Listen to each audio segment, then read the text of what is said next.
우리 좌우로 한번 인사할까요? 함께 예배 드리게 되어 감사합니다. 옆에 앉아주셔서 감사합니다. 네. 당신은 존귀한 사람입니다. 네. 해마다 그 목회자에게 고민이 하나 있어요. 절기 때가 되면 절기 설교를 뭐 할까? 성경을 이렇게 찾아봐도 본문도 한정적으로 정해져 있고, 또 그동안 제가 10년 넘게 목회하다 보니까 수십 번 한 본문들이 많아요. 그래서 뭐 할까 고민하다가 오늘 시편 139편의 말씀을 가지고 한번 또 갈무리하게 되었습니다. 저는 서론에서 여러분에게 나태주 시인이 쓴 감사라는 시를 한번 읽어드리고자 합니다. 이런 내용입니다. 오늘도 물과 밥을 먹을 수 있음에 감사. 오늘도 무슨 일인가 할 수 있음에 감사. 오늘도 누군가 만날 수 있음에 감사. 더불어 어딘가 갈 수 있음에 감사. 그러면서 마지막 이렇게 한 문장으로 끝을 맺습니다. 무엇보다 숨 쉬는 사람이기에 감사. 이렇게 말합니다. 저는 이 시를 읽으면서 좀 한 문장 더 이렇게 추가하고 싶습니다. 오늘도 예배 드릴 수 있음에 감사. 할렐루야. 인간이 할 수 있는 최고의 행위, 최고의 가치, 최고의 자리와 시간은 하나님을 경외하는 예배 자리입니다. 오늘 예배 자리에 나오신 여러분을 진심으로 환영하고 축복합니다. 지극히 일상적이지만 우리는 감사를 잊고 살 때가 많은 것 같습니다. 그래서 오늘날 감사는 너무나 흉년이 든 것 같아요. 대신 불평은 너무나 빠른 것 같아요. 그러나 우리는 감사를 통하여 독일의 보네퍼 목사님이 말한 인생의 부해짐을 경험해야 합니다. 그는 이렇게 말합니다. 감사를 통해 인생이 부해집니다. 감사를 통해서 우리 모두의 삶이 부한 인생으로 누려지기를 축복합니다. 욥을 한번 보십시오. 막대한 재산과 10남매, 아들 7, 딸 3명, 거부 중에 고부입니다. 얼마나 그가 사람들에게 성경은 말하기를 훌륭한 사람이라고 그렇게 기록합니다. 그런데 어느 날 갑자기, 그것도 갑자기 가진 재산 다 잃어버리고 자녀 10남매 다 죽어버리고 몸에는 독창이 나서 긁고 있는 그 슬픈 환경이 그에게 몰아쳤습니다. 아내가 찾아와서 이렇게 말합니다. 그래도 당신 하나님 믿을 거냐고, 하나님 욕하고 죽으라고, 그러면서 곁을 떠나버립니다. 여러분, 우리가 욥이 어떤 심정이었는지 잘 몰라요. 사람은요, 경험하는 만큼, 아는 만큼, 내가 가본 만큼만 알게 되더라고요. 이게 인간의 연약함입니다. 그런데 성경을 펼쳐보니까 욥은 정말 하나님 앞에 잘 살았던 사람이에요. 친구들이 와서 말합니다. 야, 너 왜 고통당하는지 아느냐? 너 왜 이런 고통과 고난과 시련과 아픔이 왔는 줄 아느냐? 너 죄 때문이라고 하면서 욥의 죄를 지적하며 정죄하기 시작합니다. 그때 욥이 하나님 앞에 말합니다. 아니라고. 고통과 절망이 결코 우연이 아니라고. 이것은 하나님이 뭔가를 하시고 싶은 뜻이 있을 거라고. 그것을 욥을 통해서 쭉 펼쳐가시면서 욥은 이렇게 말하지요. 내가 엄마 뱃속에서 알몸으로 나왔는데 알몸으로 죽는 것 또한 당연하지 않겠느냐고. 지금까지 하나님이 많이 주셨는데 이 모든 것 하나님이 가져가신다 그래서 내가 무엇하고 말할 수 있겠느냐고. 그러면서 그는 하나님을 찬송하기 시작합니다. 결국 욥은 하나님의 주권 그리고 하나님의 일하심을 철저하게 인정하면서 엎드린 신앙의 사람입니다. 그래서 욥은 하나님을 찬송하지요. 이처럼 우리가 절망적인 상황에서도 하나님께 감사와 드릴 수 있었던 욥을 우리가 좀 본받아야 할 것입니다. 욥기 마지막 성경은 욥에게 하나님이 갑절의 복을 주셨다라고 그렇게 말씀합니다. 갑절의 복이에요. 우리는 하나님이 베푸신 은혜를 생각하면서 넘치는 삶을 살아야 합니다. 그리고 거기에 분명한 것은 감사와 찬송이라고 하는 신앙적 고백이 하나님 앞에 예배로 드려야 합니다. 그래서 감사하는 사람이 성숙한 사람입니다. 따라서 합시다. 감사하는 사람이 성숙한 사람입니다. 하박국 선지자를 보십시오. 그는 무화과 나무가 무성하지 못하는 시대를 살았습니다. 포도나무를 심었는데 포도가 열리지 않습니다. 감람나무를 심었는데 소출이 나오지 않습니다. 밭에는 먹을 것이 없습니다. 우리의 양이 없습니다. 외양간에 소가 없습니다. 그리고 그는 그런 절박한 상황, 요즘으로 말하면 경제적인 대공황 같은 상황 속에서도 그는 말합니다. 나는 구원의 하나님으로 인해 기뻐하리로다. 나는 구원의 하나님으로 인해 감사하리로다. 이 하박국 선지자의 신앙 고백입니다. 우리가 알아야 됩니다. 불평은 마귀의 도구이고 감사는 하나님의 도구입니다. 불평과 원망과 탄식은 마귀를 초청하지만 감사와 찬양과 기쁨의 삶은 하나님을 초청하는 비결입니다. 하나님은 감사를 통하여 일하십니다. 저와 여러분의 인생 가운데 감사의 멍석이 쭉 깔려졌으면 좋겠습니다. 바울은 말합니다. 너희가 기도를 계속하라. 그런데 기도할 때 감사함으로 깨어있으라 라고 골로새 4장 2절에 그렇게 권면합니다. 여러분, 영적으로 깨어있으려면 기도해야 되죠. 그런데 기도하면서 바울은 감사라고 말씀합니다. 무슨 말씀입니까? 감사하지 않으면 영적으로 무디어져서 어두워져서 하나님의 은혜를 깨닫지 못하기 때문에 기도할 때 반드시 첨가해야 될 재료가 감사 재료라고 바울은 권면하고 있습니다. 여러분의 신앙 가운데 기도할 때 감사하는 기도가 많아지기를 축원합니다. 특별히 맥주 감사 주의를 지키면서 우리는 전반기를 돌아봅니다. 순간순간 하나하나 주님의 손길이 있었고 흔적마다 하나님의 은혜가 임했고 내가 아는 모든 삶의 상황을 하나님이 아시고 도와주셨습니다. 그 은혜를 꼼꼼히 기억하면서 하나님 앞에 입술로 고백하고 마음으로 감사하며 물질로 드리며 예배로 하나님 앞에 나가는 시간입니다. 맥주 감사절은 그래서 하나님의 은혜를 기억하는 절기입니다.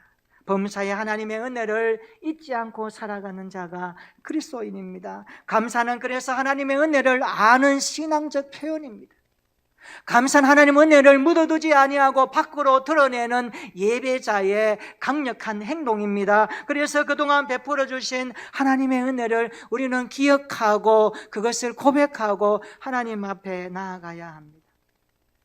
어느 책에 보니까 천국과 지옥은 감사에 달렸다라는 글귀가 눈에 들어왔습니다. 곰곰이 생각해 보니까 맞습니다. 감사하는 생활은 천국이지만 불평하는 생활은 지옥이거든요. 아무리 좋은 저택, 좋은 환경, 좋은 여건 속에 살아가더라도 여러분의 마음 가운데 감사가 없고 불평과 원망감이 있다면 그것은 지옥이지요. 그래서 성도는 이 땅이 비록 어렵고 힘들고 고난이지만 지옥 같은 삶을 안 삽니다. 왜요?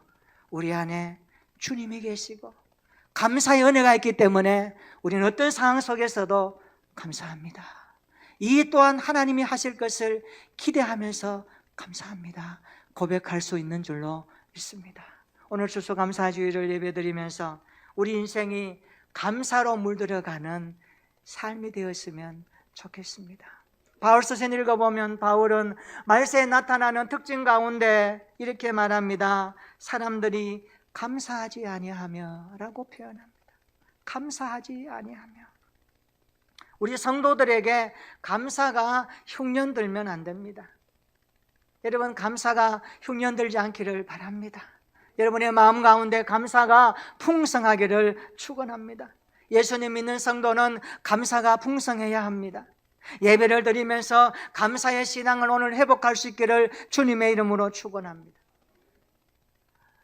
지금은 이것을 뛰어넘었지만 1960년대 전기기관차를 발명한 프랑스 물리학자 파핀이라는 사람은 그의 책에 보면 항상 3가지 감사를 잊지 않고 살았다 합니다. 첫째는 먹을 것이 있어서 감사, 일용할 양식에 대해서 감사했습니다. 그리고 그는 하나님께서 자기를 지켜주신 건강에 대해서 감사했다고 합니다. 그리고 영원한 소망이 있어서 감사합니다. 매일 그런 감사의 삶을 파피는 물리학자로 연구하면서도 그렇게 살았다고 합니다. 그러면 오늘 우리에게는 어떤 감사가 있어야 할까요? 오늘 그리스도인에게 있어야 할 감사는 무엇일까요? 저는 오늘 말씀을 준비하면서 적어도 그리스도인이라면, 예수님 만나고 하나님의 자녀 되었다라면 이 3가지 감사만큼은 있어야 되겠다. 다른 것은 몰라도 이 3가지 감사만큼은 우리가 붙들어야 되고 누려야 되고 우리 속에 간직하고 풍성한 열매로 만들어 나가야 되겠다라고 생각하고 기도하면서 말씀을 준비했습니다. 오늘 그리스도인에게 있어야 될 감사는 무엇일까요? 첫째, 그리스도인에게 있어야 할 감사는 나를 지으심에 대하여 감사해야 합니다. 따라서 합시다. 나를 지으심에 감사하라. 오늘 본문 한번 같이 읽어볼까요? 시편 139편 14절입니다. 다 같이 시작. 내가 주께 감사하오면 나를 지으심이 기묘하심이라. 주께서 하시는 일이 기이함을 내 영혼이 잘 아나이다. 아멘. 세번역 성경에 보니까 이렇게 번역을 했습니다. 내가 이렇게 빚어진 것이 오묘하고 주님께서 하신 일이 놀라워 이 모든 일로 내가 주님께 감사드립니다. 내 영혼은 이 사실을 너무나도 잘 압니다. 이렇게 번역했습니다. 다윗이 쓴 시편 139편은 하나님의 전지하심과 그분의 전능하심의 능력을 경험적으로 고백하는 신앙이 담겨있는 찬양 시편입니다. 다윗은 그냥 머릿속에서 생각해서 이 시를 쓴 것이 아닙니다. 그가 살아오면서 하나님이 어떤 분이신가, 그분은 전지하시고 전능하시다, 무한하신 능력이 한이 없으시다, 그것을 경험적으로 고백하면서 이 139편을 쓰면서 하나님을 찬양하고 있습니다. 어떻게 찬양합니까? 나를 지으신 하나님 감사합니다. 나를 놀랍게 지으신 그 하나님께 감사합니다. 14절 보십시오. 나를 지으심이 기묘하심이라. 할렐루야. 쉬운 성경에는 내가 신기하고 놀랍게 만들어졌다라고 번역했습니다. 여기에 기묘하심이라 이 말은 두려움을 내포하는 단어입니다.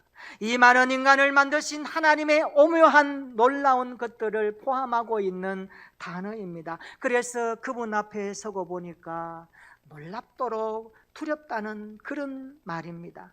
그래서 이 말은 인간을 만드신 하나님의 오묘한 섭리 앞에 두렵다는 뜻을 담고 있습니다. 기묘하게 이 표현은 그래서 하나님의 정체와 그분이 하시는 일을 가리킬 때 사용하는 단어입니다. 13절 한번 보십시오. 다윗은 고백합니다. 주께서 내 내장을 지으시며 나의 모태에서 나를 만드셨나이다. 내 내장이 뭡니까? 오장육부죠.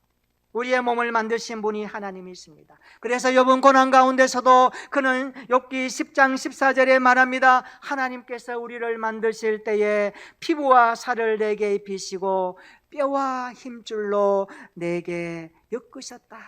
그렇게 말씀합니다. 우리 인생은 하나님의 손에서 시작되었습니다. 우리 인생이 어머니 뱃속에서 창조되었습니다. 하나님만이 우리 인생의 설계자요 창조자이십니다. 이것을 감사할 수 있기를 축원합니다. 다윗은 하나님께서 하시는 일이 기이함을 내 영혼이 잘 안다라고 고백합니다. 기이하다는 것은 경이롭다는 말입니다. 하나님은 우리를 경이롭게 창조하셨습니다. 여러분, 한 사람 한 분 한 분을 경이롭게 기이하게 놀랍게 창조하셨다는 것을 감사할 수 있기를 축원합니다. 나를 지으심에 대한 하나님의 감사를 기억하는 것입니다. 그래서 그리스도인은 살아갈 때에 남들과 비교하면 안 됩니다. 살다 보면요, 비교할 수들이 막 있어요. 그러나 우리는 남들과 비교하면 안 됩니다. 우리 자체에 대해서 감사해야 됩니다. 여러분, 자체를 만드신 하나님께 감사하기를 축원합니다. 마귀는 자꾸 비교하게 만들어서 사람을 망가뜨리지 않아요? 비교하는 마음이 들어오면 비참해져요. 비교하다가 남보다 내가 좀 더 나으면, 좀 더 많은 것 같으면 어때요? 교만이 슬쩍 올라옵니다. 그래서 무시하게 됩니다. 인간관계가 좋지 못합니다. 또 저 사람과 나를 비교했을 때에, 저 사람 환경과 내 환경을 비교했을 때에 내 환경이 너무 열악하고 안 좋으면 어떤 마음이 듭니까? 자기 자신이 초라하게 느낍니다. 그래서 열등감에 빠져서 자기 자신이 자꾸 망가집니다. 그래서요, 우리가 잘 알아야 됩니다. 믿음 생활할 때 비교하는 거 철저하게 십자가에 못 박을 수 있기를 축원합니다. 마귀는 사람을 자꾸 갖다 놓고 비교하게 만들어요. 교회 생활할 때 보면요, 이런 경우도 있어요. 사람인지라, 와, 저 교회는 참 좋겠다, 저 교회는 이것도 하고 이것도 하고, 우리 교회는 좀 이것 해줬으면 좋겠다, 바랄 수 있습니다. 그러나 비교할 수는 없어요. 왜요? 사람은 다 달라요. 교회의 성향이 다 달라요. 그리스도는 한 분이시만 교회를 이루고 있는 성도들의 몸은 지체가 각각 다르듯이 한 몸 된 그리스도인이라 할지라도 다양해요. 생각이 다양하고 환경이 다양하고 가치관이 다양해요. 인생의 의미와 삶이 주님을 향하여 살아가지만 다양성 속에 살아왔던 문화를 우리가 뛰어넘을 수 없어요. 그래서 인정해야 됩니다. 그래서 교회의 독특성을 만들어가야 합니다. 우리 교회는 그런 교회로서 성장하면서 지금까지 왔습니다. 여러분들이 함께 한 그리스도의 몸을 이루고 한 가치와 한 뜻을 가지고 그리스도의 몸된 성전을 이루는 저와 여러분들이, 우리의 참된 가치가 뭡니까? 원래 우리가 본질에 충실하는 것처럼 본질이신 그리스도를 붙들고 대체할 수 없는 그분, 바꿀 수 없는 그분을 붙들고 살아가는 그 자체가 교회요, 믿음의 공동체성의 가치관입니다. 이것을 붙들고 살아가는 우리 모두가 되었으면 좋겠습니다. 그래서 우리는 비교하면요, 우리를 만드신 하나님을 비교하는 교만에 빠집니다. 그래서 하나님은 우리 한 사람 한 사람을 독특하게 만드셨고 개성 있게 만드셨다는 것을 기억하셔야 합니다. 이것을 감사하는 이 계절이 되기를 축원합니다. 그리스도인에게 있어야 할 감사는 나를 지으심에 대한 감사입니다. 두 번째로 그리스도인에게 있어야 될 감사가 무엇일까요? 그것은 나를 구원하심에 대한 감사입니다. 따라서 합시다. 구원하심에 대해 감사하자. 나를 구원하신 하나님께 감사하는 겁니다. 우리가 하나님의 손에서 오묘하게, 기묘하게, 경이롭게 지음을 받았습니다. 그런데 인간은 어떻습니까? 죄를 지으며 타락했습니다. 그래서 성경은 말합니다. 모든 인간은 죄 가운데 태어나서 죄 가운데 살다가 죄 가운데 죽어갈 그러한 절망적인 존재라고 말합니다. 그런데 이게 웬일입니까? 웬 은혜입니까? 예수님이 이 땅에 오셔서 우리를 위해 십자가를 지셨습니다. 3일 만에 부활하셨습니다. 그리고 우리에게 놀라운 구원의 문, 영생의 문, 천국의 문을 열어주셨습니다. 그러므로 그리스도인에게 최고의 감사는 예수님입니다. 따라서 합시다. 우리에게 최고의 감사는 예수님입니다. 이것을 잊지 마시기를 축원합니다. 우리를 구원하신 예수님이 최고의 감사가 되시기를 바랍니다. 그 어떤 사람들이 선물을 해도, 그 어떤 것들이 여러분 앞에 펼쳐지더라도 예수님보다는 작게 여기시기를 바랍니다. 예수님이 최고가 되시기를 축원합니다. 이것이 이 맥주 감사절에 그리스도인이 가져야 될 두 번째 감사입니다. 나를 구원하심에 감사하는 것입니다. 우리는 예수 그리스도를 믿음으로 구원받고 하나님의 자녀가 되었습니다. 예수님이 채찍을 맞음으로 우리가 나음을 얻었습니다. 예수님이 찔림을 당함으로 내가 치료함을 받았습니다. 예수님이 상함을 얻음으로 우리가 평화를 누리게 되었습니다. 우리는 다 양 같아서 그릇 행하며 제 길로 갔습니다. 그러나 예수님이 우리를 품고 십자가 위에서 죽으시고 부활하셨습니다. 이것을 감사할 수 있기를 축원합니다. 바울은 데살로니가후서 2장 13절에서 우리 그리스도인들이 왜 감사해야 되는 이유를 이렇게 말하고 있습니다. 주께서 사랑하시는 형제들아, 우리가 항상 너희에 관하여 마땅히 하나님께 감사할 것은 하나님이 처음부터 너희를 택하사 성령의 거룩하게 하심과 진리를 믿음으로 구원을 받게 하심이니. 할렐루야. 우리를 구원하심에 감사하십시다. 우리를 택하시고 진리이신 그리스도를 믿음으로 구원받게 하신 그 하나님께 감사하시기를 축원합니다. 나를 구원하심에 대한 감사보다 더 큰 감사가 어디 있겠습니까? 우리 영혼을 사망에서, 내 눈을 눈물에서, 내 발을 넘어짐에서 구원해 주신 그 은혜를 감사할 수 있기를 축원합니다. 그리스도인에게 감사가 이런 것입니다. 나를 구원하심에 대해서 감사하는 신앙생활 되시기를 축원합니다. 세 번째, 그리스도인이 감사해야 될 것은 무엇일까요? 그것은 베푸신 날마다의 은혜를 오늘 감사해야 됩니다. 따라서 합시다. 베푸신 은혜를 오늘 감사하라. 제가 이번에 가자미 아킬레스 근육이 파열되고 보니까 그동안 생각나지 않았던 다리가 아팠던 분들이 막 생각이 나더라고요. 막 생각이 나는데 어떻게 해요? 그러면서 그분들의 입장을 생각해 보았어요. 야, 그분들 어떻게 그 힘들게 그렇게 살았을까? 지금 그분들이 어떻게 잘 회복되어 건강할까? 이런 마음이 막 들어요. 다리가 불편했고 아팠던 사람들이 막 생각나요. 이걸 동병상련이라 그러는가 봐요. 그분들이 그때 참 힘들었겠다 하는 생각이 올라와서, 그러면서 제 생각이 예수님의 십자가로 이렇게 막 끌려갔습니다. 저는 근육이 파열되어 이래 아픈데 예수님은 십자가에서 두 다리에 못이 박혔는데 얼마나 아프셨을까?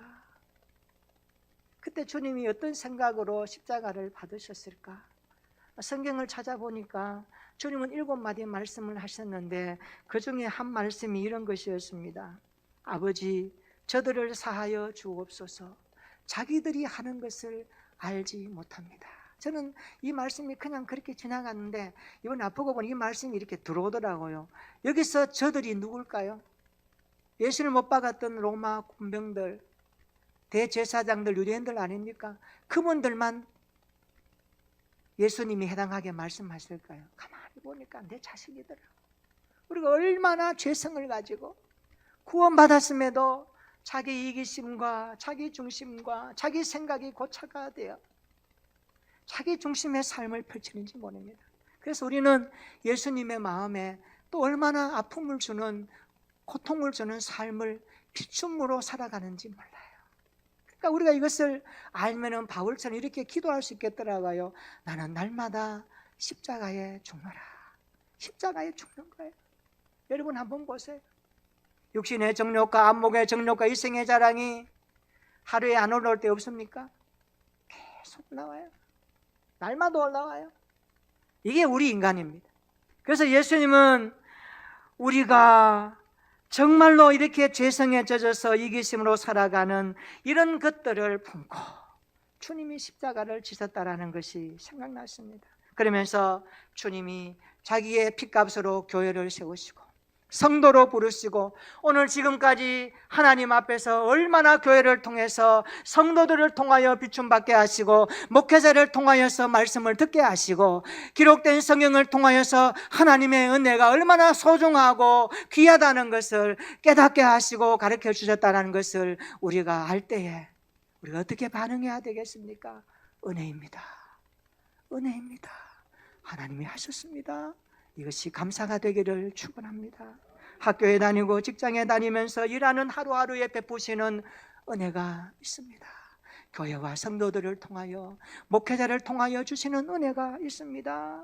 자녀를 통하여 가정에 베푸시는 은혜가 있습니다. 일용할 양식을 주시고 입을 옷이 있어서, 잠잘 집이 있어서 그토록 베푸시는 은혜가 있습니다. 이것을 기억하면 좋겠습니다.